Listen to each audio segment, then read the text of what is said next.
خود کو محصور محسوس کرتے کرم کے مکینوں کا دکھ۔ ہمارے ہاں نومبر اور دسمبر کے مہینے شادی کا سیزن ہوتے ہیں۔ لاہور سے اسلام آباد منتقل ہونے کے بعد میں کئی برسوں تک شادیوں کے فنکشن میں نہیں جاتا تھا۔ یہاں کے باسیوں سے شناسائی تھی، آشنائی نہیں۔ صحافت میں لیکن ثقافتی امور لکھنے کے بعد ایوان ہائے اقتدار سے ٹھوس خبروں کی تلاش شروع کی تو ذرائع درکار تھے، جن کو فقط خبر کے لیے ذریعہ بنانے کے لیے استعمال کرنا چاہا تو وہ بتدریج فیملی کے اراکین کی طرح ہو گئے۔ بعد ازاں جب 2 بچیوں کا باپ ہو گیا تو خیال آیا کہ اس شہر میں بنائے رشتوں کو مزید مضبوط بنانے کے لیے لازمی ہے کہ دوستوں کے بچوں کی شادی سے متعلق تقریبات میں ہر صورت شریک ہوا جائے۔ اب نوبت یہ آ گئی ہے کہ شادی کے سیزن میں بسا اوقات ایک ہی دن اوسطاً 2 سے زیادہ شادیوں کی تقریب میں شرکت لازمی ہو جاتی ہے۔ گزشتہ 1.5 مہینے کے دوران شادی سے متعلق تقاریب میں شرکت کے بعد اس نتیجے پر پہنچا کہ ہمارے متوسط طبقے کی اکثریت ان دنوں وطن کے بارے میں بہت متفکر ہے۔ اس کا خیال ہے کہ عمران خان اور ان کی جماعت کے ساتھ زیادتی ہو رہی ہے۔ روایتی میڈیا مگر ناانصافی کے خلاف آواز اٹھانے کی بجائے حکومتی موقف ہی بیان کرتا ہے۔ حق و سچ کی تلاش کے لیے فقط سوشل میڈیا سے رجوع کرنے والے 26 نومبر 2024 کو اسلام آباد میں تحریک انصاف کے کارکنوں پر ریاستی تشدد کے بارے میں بہت فکر مند ہیں۔ مجھے ملنے والوں کی اکثریت بضد رہی کہ اس روز مبینہ طور پر براہ راست چلائی گولیوں کے ذریعے سینکڑوں لوگ مارے گئے تھے۔ مزید بڑھنے سے قبل میں نہایت اخلاص سے اصرار کرنا چاہتا ہوں کہ میری دانست میں ریاستی جبر کے ہاتھوں ایک انسانی جان کا زیاں بھی قطعاً ناقابل قبول ہے۔ اسے قبول کرنے کی عادت اپنا لی ہوتی تو عمر کے آخری حصے میں رزق کمانے کے لیے صبح اٹھتے ہی یہ کالم لکھنے کی مشقت سے نجات پا لیتا۔ بطور صحافی مگر آپ کو ٹھوس اعداد و شمار پر توجہ دینے کی ضرورت ہوتی ہے۔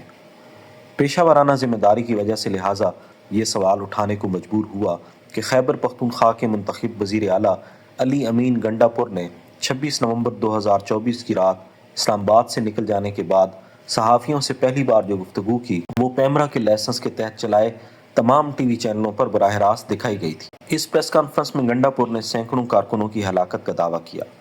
مذکورہ دعویٰ کے بعد ان کا یہ سیاسی اور اخلاقی فرض تھا کہ وہ اسلام آباد میں مبینہ طور پر براہ راست چلائی گولیوں کے ذریعے جہاں بحق ہوئے ایک ایک فرد کی نشاندہی کرتے۔ 26 نومبر کو سب سے بڑا ہجوم ان کے صوبے سے آیا تھا۔ ملک کے دیگر حصوں سے بھی کارکن متاثر کن تعداد میں اسلام آباد میں داخل ہوئے تھے۔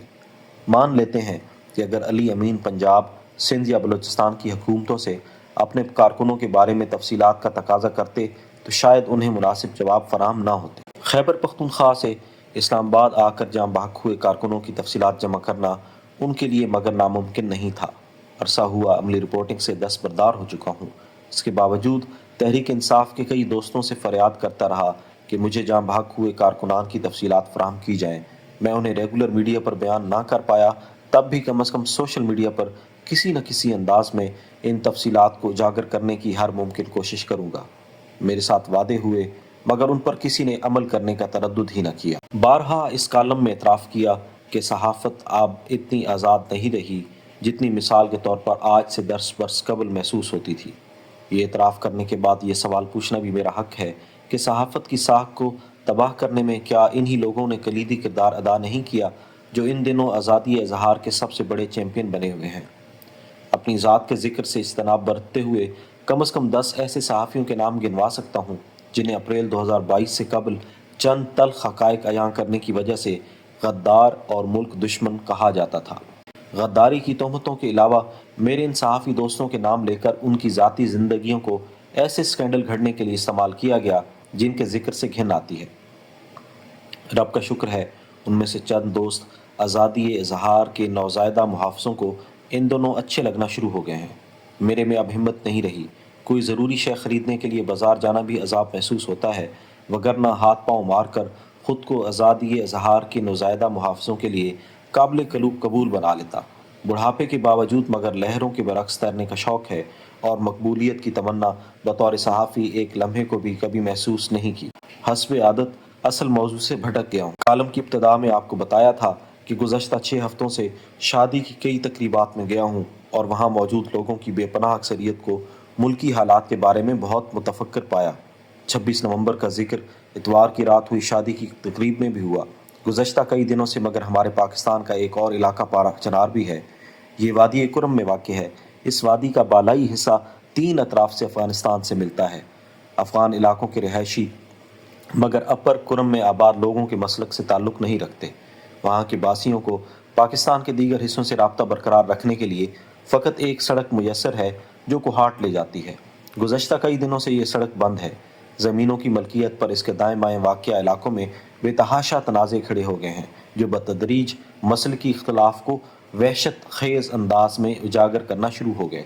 آخری بار جب میں نے اعلیٰ ترین سرکاری ذرائع سے رابطہ کیا تو مجھے بتایا گیا کہ دونوں فریقوں کے مابین جاری جنگ کی وجہ سے 130 افراد جاں بحق ہو چکے ہیں۔ وادی کرم تک رسائی نہ ہونے کی وجہ سے وہاں کے رہائشی خود کو محصور محسوس کرتے ہیں۔ جدید ہتھیاروں کے استعمال کی بدولت تباہ ہوئے گھروں سے بے گھر ہوئے گھرانے معصوم بچوں سمیت سخت سردی کے اس موسم میں کھلے آسمان تلے کپ کپا رہے ہیں۔ آئین میں 18ویں ترمیم کے بعد امن و امان یقینی بنانا صوبائی حکومت کی ذمہ داری ہے اور وادی کرم اب قبائلی علاقہ بھی نہیں رہا، صوبہ خیبر پختونخوا میں ضم ہو چکا ہے۔